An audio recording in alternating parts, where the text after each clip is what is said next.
with a 3-0 victory to the away side, Orlando Pirates against Kaizer Chiefs.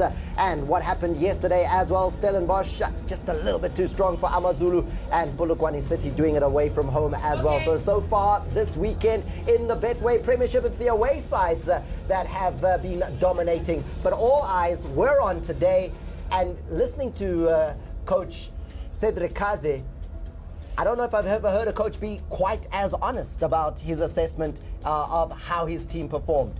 Straight up saying, essentially, Pirates are better today. Yeah, you know, sometimes you need to give the reality to the fans, to the players, and it's good to see that he was quite honest in his opinion. And you know, we could clearly see in the 45 minutes how Pirates suffocated Chiefs with the pressing. Now, Orlando Pirates have gone top of the Betway Premiership. And is there a response, Teko, tomorrow from Mamelodi Sundowns as they take on Sekhukhune United? Yeah, that response is expected. I'm sure everybody watched Orlando Pirates and Kaizer Chiefs game from a Mamelodi Sundowns point of view. But of course, Sekhukhune will have a lot to say because they're playing against the team that also they lost to not a couple of weeks ago. So it'll be very interesting to see then how Mamelodi Sundowns continue with that form that they showed against Orlando Pirates. What a race it is. What a race it is. Pirates and Mamelodi Sundowns interchanging that top position on a weekly basis. Yeah, and it just shows the quality and the depth of the two squads for me. You know, to bring players like Tito off the bench, and you know, it can make a difference again in Makopa.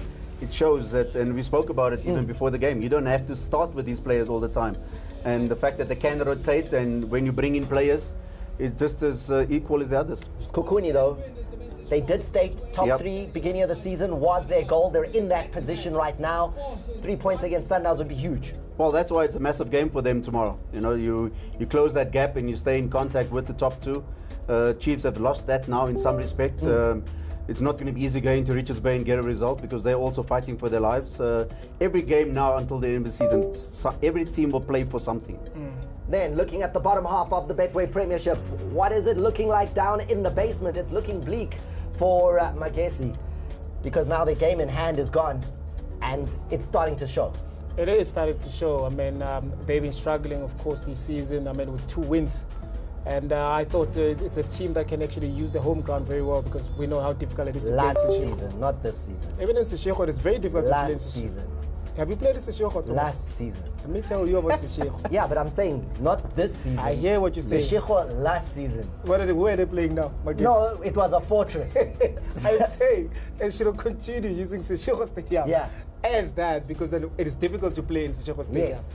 And then now this season, of course, they're struggling, but also with Orbit as well, they're struggling. What's surprising as well is Marumo Gallants always finding themselves in that, but Shipa with those 2-3 wins to help them actually to push up the log. What a fascinating log table it is. But now, let's get into the conversation about the football we just saw. A Soweto derby that will hurt for a long time for the Kaizer Chiefs faithful. Fortunately, the wait will not be long to the next Soweto derby, and for the Orlando Pirates faithful, it will be one that they will cherish for some time to come, because 3-0 is a scoreline that not many would have predicted, and it started here.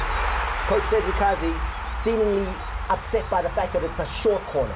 Coach Sean Bartlett, why is the shortness of the corner something that he specified specifically? It's not just the shortness, it's the fact that it's from a set play, and like we spoke about before the game, teams train this week in, day out, and you do not want to concede from a set play. No one picking up, though. I mean, nobody's to take the responsibility. Nobody's closing down. And also, when you look at how slowly they came out to actually apply pressure, that gave more time to Moremi. And then, unfortunately, you find a striker in a defensive position, and you know, he couldn't move his feet quick enough in order to clear that ball. And there's that saying that says you miss 100% of the shots you don't take.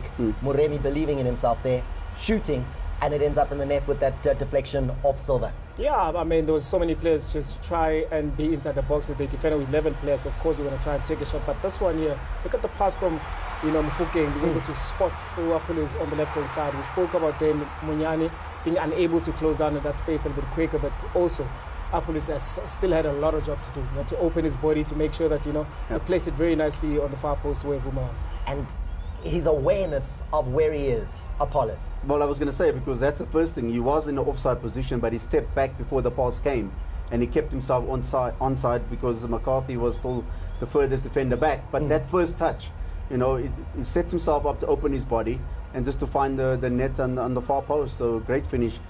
Kept it low and just wide enough for Bruce Bavuma. Absolutely perfect there. Vuma coming back into the Kaizer Chiefs goal, and it's not the kind of comeback he'd have wanted. 3 goals conceded. Ecstasy for Coach Wadu on his very first Soweto derby. It could not have gone more according to plan. And especially when you're a coach who makes a substitution, brings on Mahopa, and then this happens. Another set play, maybe we might say, because it is a throw-in. Nobody was marking Moremi. So much time to be able to turn and put a ball inside the box for this man. We know how dangerous this man is in terms of set pieces, how strong he is aerially. I think defensively, Kaizer Chiefs were caught napping because they're always second. As a set piece, you need to be aware. Look at this, been taken. Nobody's chasing Moremi. They're all concerned about what's happening inside the box. One of the things I picked up there was the first to celebrate, flying off the bench, Butuma. Yeah, and it's good to see, because obviously when he plays, they will do the same as well. You celebrate with your teammates, and the coach was there as well, as you saw. But just on a note on this particular throw-in and set play, Miguel went out. So that's one of your central defenders that wasn't there in order to win that header. And you've got to capitalize on things like that, which Orlando Pirates did fully. So for Evidence Mahopa, what a way to come back into that Pirates setup. And for Moremi, a goal and an assist today in a Soweto derby. I mean, for Mahopa, if we have to really look at the stats, I mean, in all the past 3 games that he played against Chiefs, he scored in all of them. And he coming in today, he continues with that as well. So he's such an important player coming from the bench. But you have your Moremis that needed really to step up. You had Apolis that needed to step up, and those are guys that actually did. We had so many options today for a man of the match out of that Orlando Pirates setup. It turns out to be Gamo Sibilibili. Let's take a look at some of the things that he did that were incredible in the Soweto derby. And also redeeming himself, because many were pointing to him in terms of not having done enough against Mamelodi Sundowns. He does more than enough today. Well, that's why you get a second opportunity, and he took it fully. He was quite industrious. He put himself about. He was very physical, one-on-one duels, and that's what we said before the game. If you have more players winning their duels, you have a better chance of winning the match as a team, and that's what he did for his team. And he won every battle that he was in today. He did, and that's why we couldn't see Modi going forward. Because also Sibilibili with his pace, with his aggression, able to counter press, and also adding numbers going forward. That's why you saw the Reles, the Apolis being able to have that type of space, because Sibilibili was occupying the space. Also defensively was great today. Now, the stats are going to make interesting reading, and I remember Coach Pitso Mosimane telling me at some point that all he needed was 30% possession and a couple of chances, and he could win any football match. Orlando Pirates today, they don't have the majority of the possession, and yet they turn the minority of possession into 3 goals. Well, if I can use one word, what Coach Wadu said in his post-match was efficient. They were efficient with whatever they did in the final third, converting a higher percentage of the chances.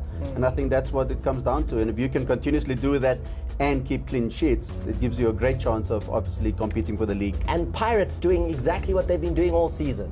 Scoring early. We heard Coach Wadu. Pressure early. And then with the Mahopa goal, there was a stat we spoke about that we didn't share with our viewers. But Mahopa's goal proved another statistic. Yeah, it proved that in the last 15 minutes, Orlando Pirates, they do score. I think they had 7. I think after Mahopa's goal, in the last 15 minutes, they've got 7 goals this season. 7 goals this season. And amongst the best teams in the league in terms of maintaining pressure and extending pressure in the dying minutes. They are. I mean, look at the subs. I think it goes back to what Coach said, speaking about the quality on the bench as well, and also not depleting the style of play. There's always, they still do counter play. They still do make those type of runs. And for you as a coach to have this type of players, I mean, you stand a better chance of winning the games. There we look at Evidence Mahopa off the bench. And again, important to mention that the coach of Bafana was up there, and he would have really wanted not playing to show the coach that, you know what, still consider me for a ticket to Mexico. Well, I think another surprise for us was even Sabisi, the way he applied himself in the defense of Pirates. So I think there's quite a few players that put up their hands to be in that squad come World Cup time. We remember they have a couple of friendlies in end of March, so it's another opportunity. It is the pain and the ecstasy of derby football here in South Africa. And it's Orlando Pirates who've won it 3-0. We're going to a quick break. We'll be back with more right after this.